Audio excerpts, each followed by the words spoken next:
तुम्हाला इथे सांगणार आहे की नेमकं आय एम कधी वापरायचं, वॉज वेअर कधी वापरायचं. तर जेव्हाही आपण वर्तमान काळात बोलत असतो त्यावेळेला आय समोर तुम्ही काय म्हणणार, आय एम. आणि जेव्हा भूतकाळात सांगणार असाल तर तुम्ही काय म्हणणार, आय वॉज. यू म्हणताना यू आर हे आपल्याला वर्तमान काळात वापरायचं, यू वेअर हे भूतकाळात वापरायचं.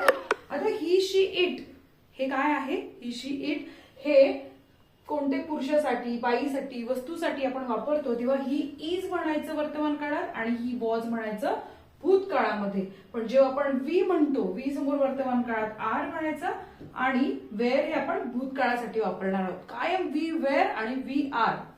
यू आर, यू वेअर हे भूतकाळासाठी वापरायचं आणि दे म्हणजे अनेक लोकांसाठी आपण दे हे सर्वनाम वापरतो. सो दे समोर आपण म्हणणार दे आर हे वर्तमान काळात आणि दे वेअर हे आपण भूतकाळात वापरणार आहोत. हे लक्षात ठेवा. हा व्हिडिओ नीट पुन्हा पुन्हा बघा, तुमच्यासाठी इंग्लिश बोलणं खूप सोपं होईल.